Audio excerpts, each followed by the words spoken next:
अस्सलाम वालेकुम students, Chanakya lecture in English in higher education department MK preparations के platform से मैं आपसे मुखातिब हूं। और आज का हमारा जो टॉपिक है वो पेपर पॉइंट ऑफ व्यू से बहुत अहम है, क्योंकि आज हम डिस्कस करने जा रहे हैं प्रोलॉग टू कैंटरबरी टेल्स के कैरेक्टर्स। इससे पहले मैं एक वीडियो बना चुका हूं चौसर के इंट्रोडक्शन पे, चौसर के लाइफ एंड वर्क्स पे, और एक वीडियो मैं बना चुका हूं प्रोलॉग टू कैंटरबरी टेल के इंट्रोडक्शन पे। इसके अलावा उस वीडियो में हमने डिस्कस किया प्रोलॉग के जो मेजर थीम्स हैं वो क्या है, प्रोलॉग के अंदर चौसर ने कौन कौन सी जो डिवाइसेस हैं वो यूज की है। और आज हम बात करेंगे करेक्टर्स की। तो चौसर के अगर हम आर्ट ऑफ करेक्टराइजेशन की बात करें तो चौसर के बारे में बेटे ड्राइडन ने कहा हियर इज गॉड्स प्लेंटी। तो ये चौसर की जो आर्ट ऑफ करेक्टराइजेशन थी और चौसर ने जिस तरह से डिफरेंट करेक्टर्स को पोर्ट्रे किया, और बिल्कुल आप जब इन करेक्टर्स को पढ़ते हैं, इनके डिस्क्रिप्शन को पढ़ते हैं, तो हमें ये बिल्कुल फील होता है कि we are living in 14th century. और इसीलिए चौसर की प्रोलॉग टू कैंटरबरी टेल्स को art gallery of 14th century बोला जाता है। करेक्टर देख लें बेटे कि चौसर के इसमें प्रोलॉग टू कैंटरबरी टेल में इंक्लूडिंग नरेटर, इंक्लूडिंग होस्ट, जो हैरी पहले होस्ट था, और चौसर खुद, इन सब को इंक्लूड करके जो टोटल करेक्टर्स थे वो 30 बनते हैं। तो यहां पे एक जो कंफ्यूजन आती है ना कि भाई कितने करेक्टर्स थे, तो बेटा 30 कैरेक्टर्स थे चौसर के उसमें, including host and narrator himself. कितने कैरेक्टर्स बनते हैं? 30 कैरेक्टर्स बनते हैं। First character is knight, yeoman, squire, prioress, second nun, nun priest, monk, friar, merchant, clerk of Oxford, franklin, shipman, cook, sergeant of law, doctor of physics, wife of Bath, parson, summoner, Harry Bailey, the miller, municipal, Chaucer, narrator आ गया ये, weaver, tapestry maker, reeve, canon, canon yeoman और the Plowman. तो ये चौसर के जो है characters बनते हैं। वन बाय वन हम सबको देखते हैं। इसमें बच्चे अक्सर ये क्वेश्चन करते हैं कि सर अगर हमने कैरेक्टर्स को तैयार करना हो तो उनका क्या तैयार करना है? तो बेटा उनकी डिस्क्रिप्शन तैयार करनी है कि चौसर ने किस तरह से डिपिक्ट किया है अपने कैरेक्टर्स को। उनका कॉस्ट्यूम देखना है, उनका बिहेवियर देखना है, उनका सोशल स्टेटस देखना है। तो आप ये देख रहे हैं कि द नाइट, सबसे पहले अब नाइट, और चौसर की खूबसूरती ये है कि उसने अपने कैरेक्टर्स के थ्रू जो है वो पूरी सोसाइटी को दिखाया है, सोसाइटी की डिफरेंट क्लासेस को दिखाया है। If we talk about knight, the knight in the Canterbury Tales, the knight in the Canterbury Tales is presented as the epitome of chivalry and nobility. तो नोबल क्लास को Chaucer ने किसके through दिखाया? Noble class को knight के through. और epitome of chivalry and nobility, he is distinguished warrior having participated in numerous battles and is described as truthful, honorable and courteous। ये उसकी सिफात है। He wears, यानी कि ये उसका कॉस्ट्यूम आ गया। अब देखे ना कि किस सोशल क्लास को रिप्रेजेंट कर रहे हैं? नोबिलिटी को। उसके बाद उसकी कैरेक्टरिस्टिक्स आ गई। उसके बाद बेटे आप देख रहे हैं उसका कॉस्ट्यूम आ गया कि he wears a tunic made of coarse cloth and his coat of mail is stained with the rust indicating he recent return from a journey. और चौसर ने इस तरह से उसको मेरा बेटा प्रेजेंट किया है कि वो रिसेंटली किसी वार से, किसी जर्नी से वापस आया। The knight has fought in many battles including 15 mortal battles. तो यहां पे how many battles were fought by knight? तो ये 15, ये क्वेश्चन पेपर में आ चुका है। He has travelled to various lands including those of Athens, signifying his service in crusades। और इसके बाद बेटे आप देख लें कि his military career is highlighted as both prestigious and honorable। तो यहां पे बेटा एक और बात मैं बताता चलूं, एक और पेपर पॉइंट ऑफ व्यू से बड़ा इंपॉर्टेंट क्वेश्चन है। आल्दो के प्रोलॉग के बारे में पूछा जाता है, टेल्स के बारे में नहीं पूछा जाता, लेकिन एक दफा पेपर में क्वेश्चन आ चुका है कि whose tale was longest। तो नाइट की जो टेल थी वो मेरा बेटा लॉन्गेस्ट टेल थी। इसके बाद सेकंड कैरेक्टर की अगर हम बात कर लेते हैं तो सेकंड कैरेक्टर जो है वो योमैन का है, इज नाइट्स अटेंडेंट। तो हु वाज, ये देख लें कि who was knight's attendant. Knight का जो अटेंडेंट है वो कौन था? योमैन था। A forester who takes excellent care of his year. और उसके बाद ही वियर्स, ये इसका कॉस्ट्यूम आ गया, he wears ST Christopher medal on his breast. He does not tell a story. He is well equipped. अब ये उसकी ट्रेड्स आ गई। He is well equipped for hunting and warfare, carrying a bow, arrows and sword. अब who was carrying bow, arrow and sword? तो ये क्या था? ये किसके पास थी? ह्यूमन के पास. And a dagger. His arrows have peacock feather. ये भी पूछा जाता है कि who has peacock feathers arrow? तो ह्यूमन आ गया. And he is described as knowing the whole of woodcraft up and down. He primarily serves the knight and squire. ये knight और knight का जो बेटा था स्क्वायर, उनका अटेंडेंट था, acting as a forester and proctor. उसके बाद मेरा बेटा आप देख लें जी कि the squire was a son of knight. Knight का सन था. अब देखे कि he is described as being as fresh as the month of May. Who has been described by Chaucer as fresh as the month of May. तो ये कौन है? Squire है, with neatly curled hair and shirt embroidered with red and white flowers. ये एक दफा पूछा गया कि राइट एंड व्हाइट फ्लावर्स जो है वो किसकी शर्ट पर बने हुए थे? तो squire, like a meadow. The squire is depicted as youthful, passionate and eager to prove himself in love and chivalry. He is described as being skilled in various knightly arts including jousting and riding, and also excels in more delicate pursuits like singing, poetry and dancing. तो singing, poetry and dancing में किस character का interest था? Square आ जाएगा. और उसके बाद आप देख रहे हैं जी, the squire's tale though unfinished reflect his romantic nature and focus on courtly love. He serves as an apprentice to his father the knight and is on pilgrimage to Canterbury with him. तो ये अब इसमें देख लें कि ये night का character और स्क्वायर का करेक्टर जो है ये बड़े इंपॉर्टेंट करेक्टर्स हैं. और as fresh as month of May ये भी पेपर में क्वेश्चन पूछा जा चुका है. और उसके अलावा ये जो पोएट्री, डांसिंग एंड सिंगिंग के अंदर इसका इंटरेस्ट था. उसके बाद prioress. The prioress is Madame Eglantine. What was the name of prioress? Madame Eglantine, who travels with another nun and 3 priests as her attendants to shrine of St. Thomas Becket. जिसके साथ एक और nun थी और 3 priests थे attendants, तो जो उसके attendant के तौर पे थे. और इसमें देख लें जी कि आप a woman of conscience and sympathy. She wears a curious brooch on which appears the ambiguous statement in Latin. अब लैटिन के अंदर ये जो स्टेटमेंट थी वो थी अमोर विंसेट ओमिना. अमोर विंसेट ओमिना जो है लव कंकेयर्स ऑल, इसकी ट्रांसलेशन बनती है. तो मेरा बेटा यहां पे क्वेश्चन पूछा गया था कि मैडम एग्लेंटाइन ने जो क्या किया हुआ था, जो उसके पास वो ब्रूच थी उसके ऊपर क्या लिखा हुआ था, ये इस तरह से भी पूछा जा सकता है. या मेरा बेटा whose on whose brooch was written अमोर विंसेट ओमिना या लव कंकेयर्स ऑल. तो ये मैडम एग्लेंटाइन, और ये प्रायरस का नेम जो है वो मैडम एग्लेंटाइन था. She attempts to emulate courtly manner speaking French. अब वो फ्रेंच बोलती है though with a noticeable accent and displaying, यहाँ पे चौसर स्टायर यूज कर रहा है, though with a noticeable accent and displaying impeccable table manners. She is described with a mix of grander and delicacy, large forehead, अब elegant nose, small mouth and grey eyes. इनमें से भी मेरा बेटा in Chaucer's character who had large forehead, elegant nose and small mouth, grey eyes. तो ये कौन आ गया? ये प्रायरस आ गई. Her veil is neatly arranged and her clothes are rich and well made suggesting fondness for finery. तो ये मेरा बेटा कॉस्ट्यूम के हवाले से भी, उनकी क्लास के हवाले से भी, पर्सनालिटी के हवाले से, बिहेवियर के हवाले से, ये सारी चीजें आप याद रखेंगे. और ये जो मैंने यहाँ पे स्लाइड्स बनाई हैं इनमें उन सारे कैरेक्टर्स का जो क्रक्स है वो मैंने निकाल दिया है. तो इनको आप प्रिपेयर कर लेंगे तो इंशाल्लाह कैरेक्टर्स में से आपका कोई क्वेश्चन नहीं रहेगा. The second nun, though not physically described in detail in the general prologue of the Canterbury Tales, is characterized by her dedication to religious life, her appreciation for female leaders, and her well-educated, hard-working nature. She chooses to tell the story of St. Cecilia, highlighting themes of purity, virginity, and martyrdom, which aligns with her own values. The second nun is presented as well-educated woman who actively avoids idleness by by translating legends of St. Cecilia, demonstrating strong work। तो ये जो second none है बेटे, इसमें से कभी question नहीं आया।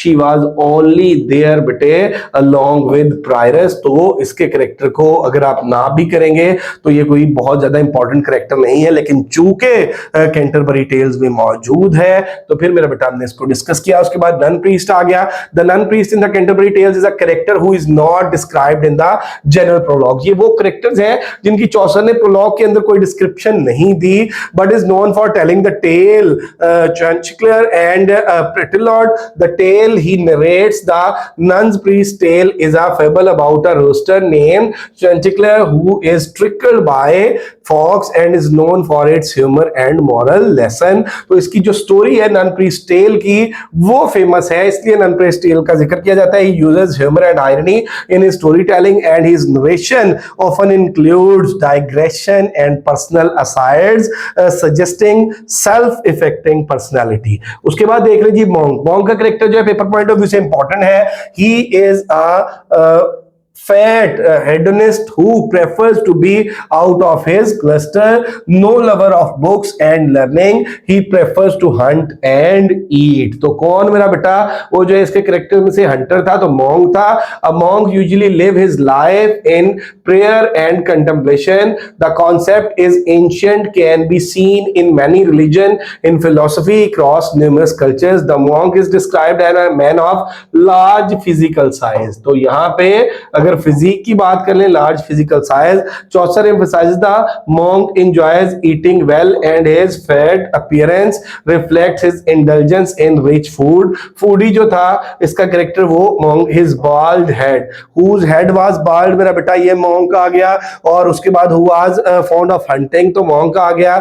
shining face suggests that he is well fed and enjoys pleasures of life। तो ये मेरा बेटा 3 से 4 चीजें जो है monk के कैरेक्टर में से आप तैयार करेंगे।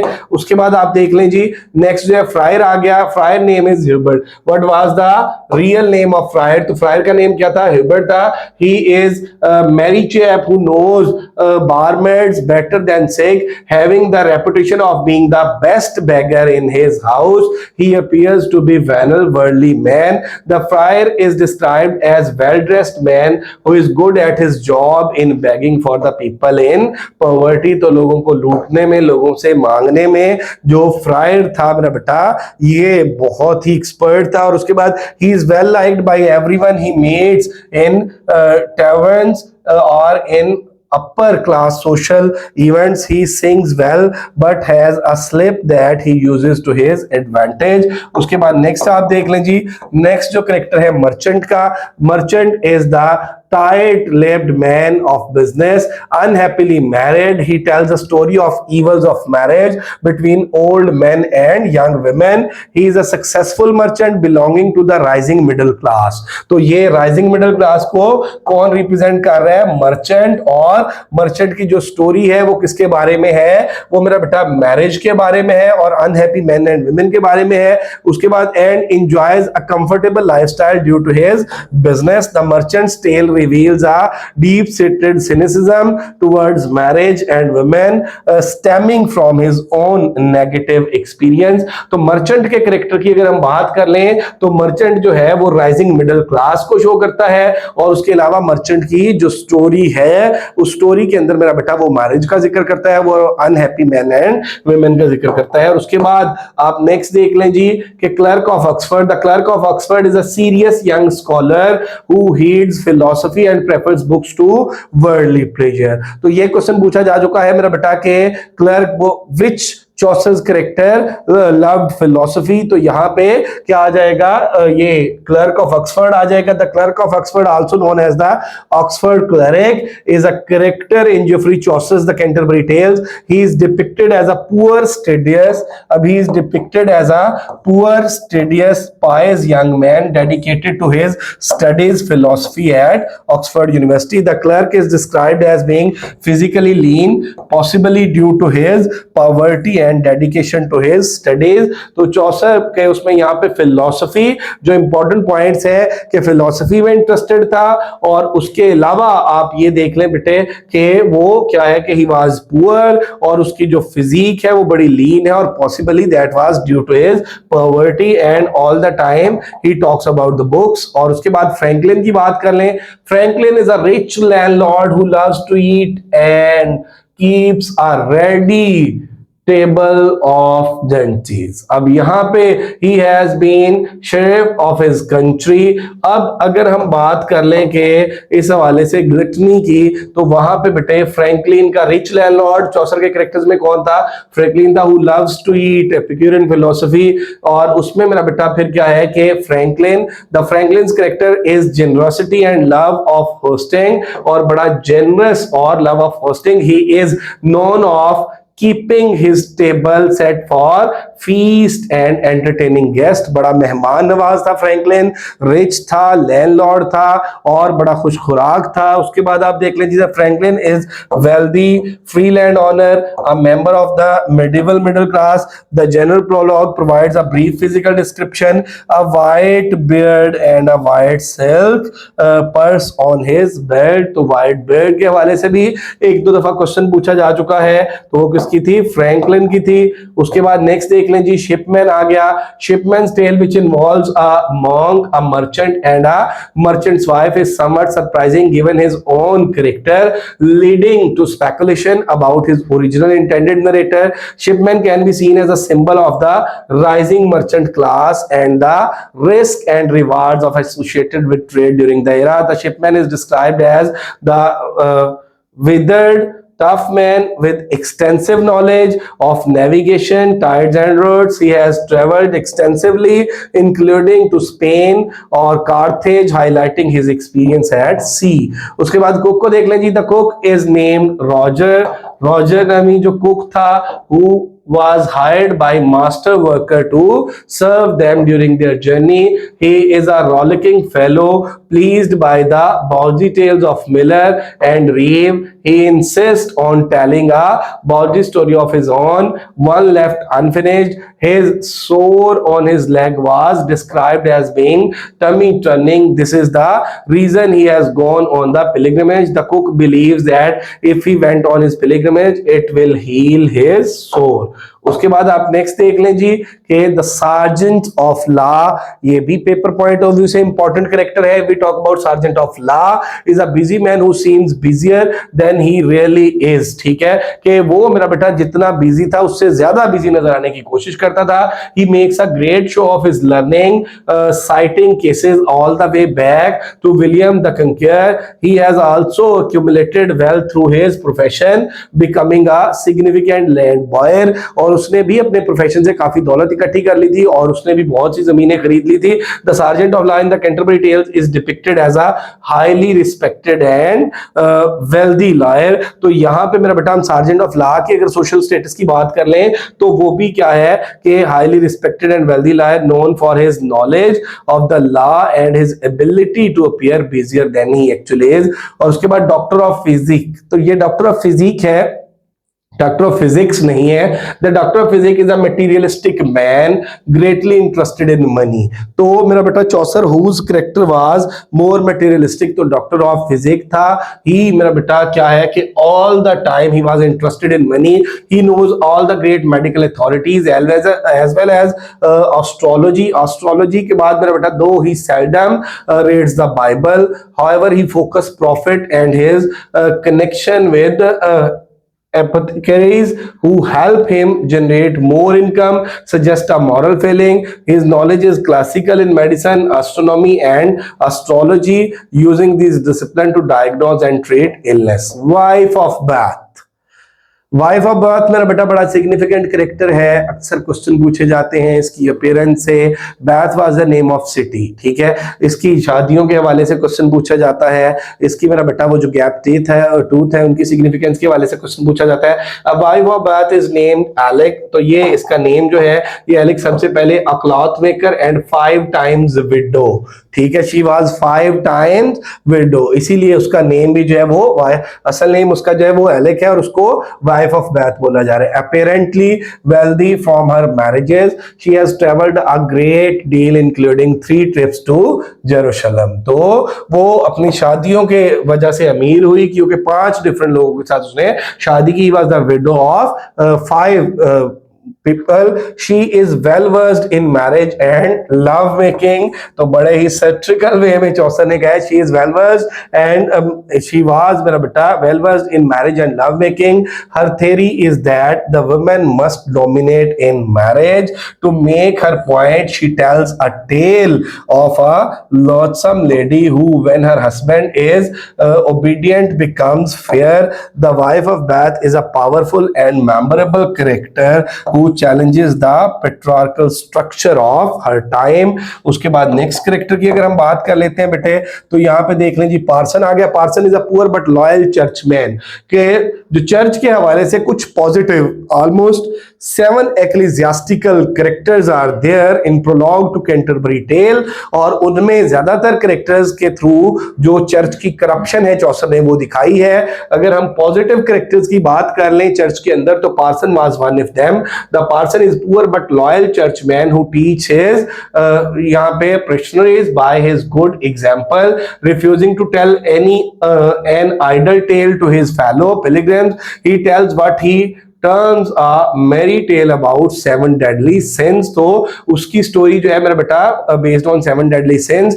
The parson leads by example, striving to live according to the teaching he preached. He is reluctant to exterminate those who fail to pay their debts, demonstrating his compassionate nature. He is a humble, learned and dedicated priest who lives by his preaching, prioritizing his parishioners' needs over personal gain. तो यहाँ पे मेरा बेटा अगर हम बात कर लें पार्सन की, तो सबसे हम ये बात कर लें कि जो करेक्टर अगर पॉजिटिव, या अगर हम बात कर लें कि गॉड फियरिंग जो करेक्टर था या चर्च के अंदर जो पॉजिटिव करेक्टर था वो क्या था, वो पार्सन था। समनर आ गया। Summoner is a corrupt and physically unappealing character associated with the church. His physical appearance marked by sores and red pimpled face mirrors his inner corruption. He described with a grotesque appearance, including a face full of sores and bad breath, and is known for taking bribes and abusing his position. तो यहाँ पे बेटे Sumner के हवाले से भी आप देख लेंगे, समनर की जो फिजिकल अपीयरेंस है उसके हवाले से। हैरी बेले, हैरी बेले जो है मेरा बेटा ये वो जो टबर्ड इन जहाँ पर रुके थे वहां पे होस्ट था हैरी बेले उनका, वो जो पिलग्रिम्स थे। और हैरी बेले का ये आइडिया था कि सारे कैरेक्टर जो है वो जाते हुए 2 स्टोरी सुनाएंगे और 2 स्टोरीज वापस आते हुए सुनाएंगे, और जिसकी स्टोरी सबसे अच्छी होगी उसको वो जो रिवार्ड मिलेगा वो एक ग्रेट डिनर। और उसके बाद मेरा बेटा आप देख लें जी, मिलर है। Miller in the Canterbury Tales is depicted as a large, stout and muscular. ये इसके बारे में मेरा बेटा पूछा जा चुका है कि who was the large, stout and muscular man, तो ये मिलर है। A red beard, who had red beard, miller. और उसके बाद and hairy wart on the tip of his nose. He is described as having broad mouth and wide nostrils. He is physically imposing figure, known for his strength and wrestling powers. He is dressed a white coat and blue hood and carries sword and shield, though his appearance is generally considered somewhat crude and brutish. The miller is described as physically large, strong, stout, or befitting his profession as a miller. Then आप देख लें जी, manciple. Manciple is an uneducated man. Manciple जो है he was an uneducated man who is shrewd enough to steal a great deal from the learned lawyers who hire him to look after their establishments. The unlearned Menciple is financially more successful than liars he serves. However, the Ellesmere manuscripts and illustrated version of the tales depicts him as a rosy-cheeked man with light brown hair. तो यहाँ पे बेटे Menciple was a rosy-cheeked man with light brown hair and beard, wearing blue robes and red cap. उसके बाद चौसर आ गया। चौसर the narrator presents a fictionalized version of himself as a character. This character is portrayed as somewhat naive and easily inspired, different from the authorial Chaucer. He joins the pilgrimage and describes the other pilgrims, offering insights into their appearances and personalities. He often uses physical descriptions to reveal aspects of characters, personalities and social standings. The Weaver, one of the guildsmen, ये वो जो guildsmen थे उनमें से Weaver एक था, is portrayed as a prosperous and well-dressed member of the rising middle class. The one of the guildsmen, the Weaver is part of a professional association to the world's influence in the urban setting. The Weaver's wife desired to be addressed as Madam, and her penchant for fine clothes and servant to carry them suggest a degree of vanity and desire to display their social standing. और उसके बाद the tapestry maker आ गया. Tapestry maker की अगर हम बात कर लें, also known as the tapisser, तो tapestry maker also known as the tapisser is one of the 5 guildsmen. तो total guildsmen कितने थे, ये पेपर में क्वेश्चन आ चुका है. 5 guildsmen थे, और उसमें अगर हमने बात की 5 guildsmen में, तो यहाँ पे हमने बात की मेरा बेटा Weaver की, tapestry maker की. While not physically described, their clothing is described as new and well maintained, suggesting their prosperous standing. The guildsmen, including the tapestry maker, are presented as a group rather than individuals, symbolizing the rising power and the influence of trade guilds in the late 14th century. तो ये जो 5 guildsmen थे, इनको in the form of individual describe करने की बजाय चौसर ने अपनी Prologue to Canterbury Tale में in the form of group बयान किया. उसके बाद आप देख लें जी कि the reeve whose name is Oswald. तो reeve जो है तो बेटा इसका नेम क्या है, Oswald था. और Oswald जो है चौसर का जो प्ले है किंग लियर, उसमें भी एक करेक्टर का नेम है. और उसके बाद is depicted as a slender, choleric and thin man, white, closely shaven beard and short hair. He is described as riding at rear of the group and is feared by those beneath him. The reeve is described as slender, choleric and thin. Thin, slender और choleric character की बात हो तो वो कौन है, reeve है, with very long and very lean legs, दुबली पतली टांगों वाला. He has closely shaven beard and short hair. His coat is hitched up and belted similar to friars. और उसके बाद आप देख लें जी कि नेक्स्ट अगर हम बात कर लेते हैं नेक्स्ट करेक्टर की, तो नेक्स्ट करेक्टर है the canon. The canon in the Canterbury Tales is described as a wearing black cloth with a white surplice underneath, and his horse is dapple gray and heavily sweating. The cannon's black clothes combined with white surplice add to the mysterious aura surrounding him. The cannon's identity as an alchemist, revealed by his yeoman, provide context for his financial situation and the state of his belonging. The cannon's yeoman, it is initially described as having a face that is wan and of legend hue. This contrasts with his earlier state described of having fresh and red complexion. The yeoman himself notes that his complexion was once fresh and red before became the canon servant, highlighting the negative impact on his work he had on his physical well-being. His appearance reflects the physical and financial tone of his work, the canon, and their alchemical pursuits. उसके बाद देख लें जी ploughman का character भी paper point of view से important है. अगर हम प्लोमैन की बात कर लें तो ploughman is portrait as a virtuous and hard working character. He was a virtuous and hard working character embodying Christian ideals through his simple, honest life and dedication. The plowman is devoted Christian, paying his tithes, is full of living a life of charity and love for God. He is presented as a model of Christian virtue. जो plowman है, he was presented as a model of Christian virtue. The plowman described as wearing a simple tunic and apron, indicative of his humble status and labor. He rides mare, further emphasizing his lower class status. और उसके बाद next मेरा बेटा ये characters थे. हमने इसमें देखा कि चौसर ने किस तरह से अपने करेक्टर्स के थ्रू जो है वो डिफरेंट सोशल क्लासेस को दिखाया। तो हमने चौसर के जो करेक्टर्स हैं बात की, और वो मुख्तलिफ शोबाए जिंदगी से ताल्लुक रखते थे। जैसे हम नाइट की बात कर लें, योमैन की बात कर लें, स्क्वायर की बात कर लें, फ्रायर की बात कर लें, मंक की बात कर लें, फ्रैंकलिन की बात कर लें, क्लर्क की बात कर लें, और उसके बाद प्रायरस की बात कर लें, उसके बाद जो है वाइफ ऑफ बाथ की बात कर लें। तो चौसर ने हर तरह का, हर प्रोफेशन से रिलेटेड करेक्टर, हर सोशल क्लास से रिलेटेड करेक्टर दिखाए। इसी वजह से चौसर का वो जो आर्ट ऑफ करेक्टराइजेशन है उसके बारे में ड्राइडन ने कहा, हेयर्स गॉड्स प्लेंटी। और फिर चौसर ने जिस तरह से मेरा बेटा 14th सेंचुरी के अंदर जो प्रिवेलिंग सिचुएशन थी उसको जिस तरह से दिखाया, तो हम उसको चौसर के मतलब रियलिज्म की जो टेक्निक है चौसर ने वो यूज की। इसके अलावा जिस तरह से जो डिफरेंट करेक्टर्स हैं उनके जो बिहेवियर्स हैं उनको रेडिक्यूल करने के लिए और उनकी रिफॉर्मेशन के लिए चौसर ने जो सैट्रिकल टोन यूज की, और इसके साथ साथ वो जो एक्लीजियास्टिकल करेक्टर्स हैं उनके थ्रू चर्च की करप्शन दिखाई। तो इन शॉर्ट बेटे कि आपने इन करेक्टर्स के अंदर करेक्टर्स का जो सोशल स्टेटस है, करेक्टर का इंडिविजुअल बिहेवियर और पर्सनैलिटी है, उसके अलावा उसके जो करेक्टरिस्टिक्स है और साथ उसके जो कॉस्ट्यूम है, ये चीजें आप तैयार करेंगे। और मैंने कोशिश की इन स्लाइड्स के अंदर कि हर करेक्टर की जो ऑलमोस्ट मैक्सिमम इंफॉर्मेशन है जो पेपर पॉइंट ऑफ व्यू से इंपॉर्टेंट है वो आप लोगों के लिए यहां पे मैंने मेंशन कर दी। होप सो बेटे आप लोगों को लेक्चर की समझ आई होगी। अगर अभी तक आप लोगों ने हमारा चैनल एमके प्रिपरेशन सब्सक्राइब नहीं किया तो जरूर सब्सक्राइब कर लें। और मैं आपको बताता चलूं कि एमके प्रिपरेशन के प्लेटफॉर्म से lecturer English, assistant professor English और इसके साथ साथ इंस्ट्रक्टर इंग्लिश, एसएस इंग्लिश के सेशंस का आगाज हो चुका है। अगर आप हमें ज्वाइन करना चाहते हैं तो इस वीडियो की डिस्क्रिप्शन में दिए गए नंबर पर राब्ता कर सकते हैं। Thank you very much, stay blessed, Allah Hafiz.